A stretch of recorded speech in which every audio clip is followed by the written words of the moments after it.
Polda Sulawesi Tenggara bergerak cepat mengusut kasus penganiayaan yang mengakibatkan remaja berinisial W, 17, meninggal dunia pada tahun 2014 lalu.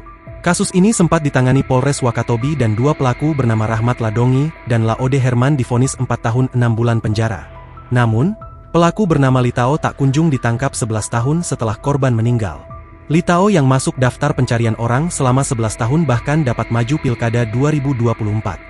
Ia terpilih sebagai anggota DPRD Wakatobi periode 2024 hingga 2029 mewakili daerah pemilihan Wakatobi II yang meliputi Kecamatan Wangi-Wangi Selatan. Keluarga korban pun meminta keadilan atas kasus pembunuhan yang terjadi di lingkungan Topa, Kelurahan Mandati 1, Kecamatan Wangi-Wangi Selatan, Wakatobi, Sulawesi Tenggara.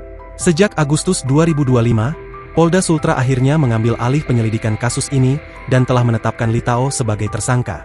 Tim Satuan Tugas juga dibentuk untuk mengusut keterlibatan Litao dalam kasus pembunuhan.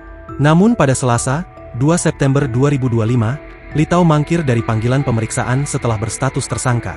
Kasubdit 4 Renakta di Reskrimum Polda Sultra, Kompol Indra Asrianto, akan menjadwalkan ulang proses pemeriksaan terhadap Litao. Jika Litao tidak hadir lagi dalam pemeriksaan, Polda Sultra akan menerbitkan surat perintah membawa. Saat ditanya alasan tak hadir dalam pemeriksaan, Litao enggan memberikan jawaban. Ketika ditanya tentang keberadaannya, Litao mengaku tak melarikan diri dan masih di rumahnya di Wakatobi. Download Tribun X sekarang, menghadirkan lokal menjadi Indonesia.